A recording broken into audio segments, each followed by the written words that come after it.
let's dive into our specific teams, Nate, before we go into some kind of our bigger picture thoughts. I want to talk about your team first because you drew the first overall pick. Hell yeah. Great start. Justin Jefferson. I don't think anybody can argue with that. Then in the second round, you go Josh Allen. I'll just read off your team here. Justin Jefferson, Josh Allen, Nico Collins, Trey McBride, Kyron Williams, Rashad White, Ramondre Stevenson, Keon Coleman, Adonai Mitchell, Zach Charbonnet, Jalen Polk, Drake May, of course, James Conner, Dallas Goedert, Jerome Ford, and then you finish off with Tyler Lockett.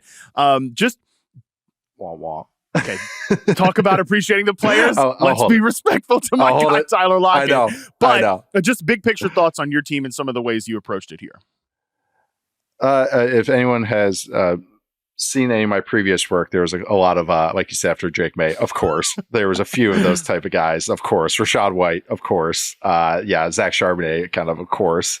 A little bit of AD Mitchell as well. I drafted a lot of the guys I like, and a lot of them thankfully kind of matched up maybe value-wise, which is always, it's going to be arbitrary what you consider it.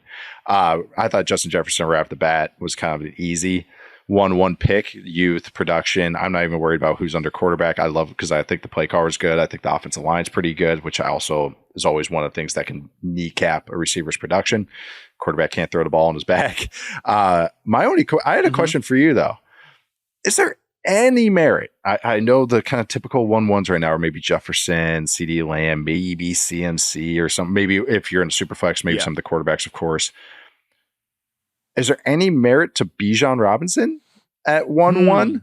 I was kind of, that was actually the only other guy I considered. Maybe CD a little bit as well, but I actually looked at Bijan just because of you don't get a lot of bell cow running backs, and you have youth, you have draft pedigree, you have offensive situation short term, and he's kind of situation proof, depending what you want.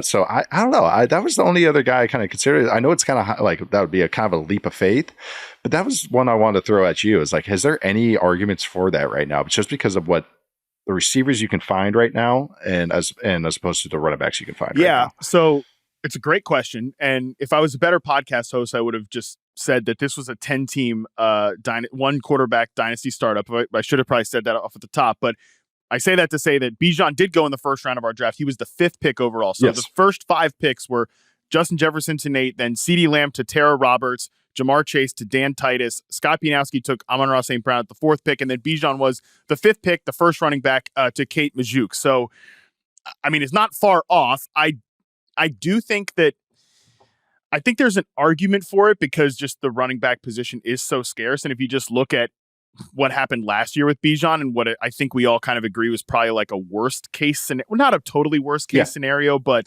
kind of the floor. I think we're all hoping for sure the floor, and people kind of view it as it was a bust of a season for him as a first round pick, sort of, but he was the 9th highest scoring running back in fantasy last year. I was going to say, it was perfectly fine. And we all agree that there's a higher ceiling. So I think definitely by the end, and this is the great part about Dynasty is if in fantasy in general, you should always be kind of skating to where the puck is going, but especially in Dynasty, you kind of have to think not as far out as some people imagine, but at least like, what is this draft going to look like 1 year from today? And I certainly think that there could be an argument that Bijan is there. For me personally, though, I just think number one, as the lead representative of big receiver, I am going to advocate for the receivers here, but also I do think they're a little more stable, obviously, a little more ecosystem proof. And I mean, your guy Jefferson taking him at the top here of the 3 receivers that followed him. I know the Dak and the Cowboys situation is weird at 2, but Burrow at 3 with Jamar Chase, Goff and St. Brown are locked together in a great offensive ecosystem for a while. Even Jefferson there probably is the most like volatile quarterback situation of the 4 receivers that went here. Yeah, for me, it was just, I love the player because I think he's the guy, even though there's a ton of talented receivers. It was the combo of youth, the combo of the Dak situation is just so scary to me. And just that's also the Cowboys right now are reconfiguring their offensive line. Is McCarthy out after this season? Like, because there's just a lot of question marks with the Cowboys in general, even if I'm like, I love CD. Like these 2 guys are my 2 of my favorite players, period, in the league. And so I was just looking at that. I was like, I just seen Jefferson's highs, and Jefferson's mid-level to me is just so much higher, if that makes sense. CD2, they used him more outside last year as an X receiver. I always said when they did put him on the outside, they targeted him more. I believe that's kind of how they distincted a little bit differently. So he's more of a slot guy and everything. That's going to just always have a natural I think, a natural floor and a natural ceiling. I don't know how else to kind of describe it. Like there's a buffer zone for like that kind of role, while Jefferson being that true X, like I see more kind of touchdowns going his way. More like he's going to have the natural production because his natural outside winning ability kind of just his role aligns to that. That's just kind of the argument I made for myself.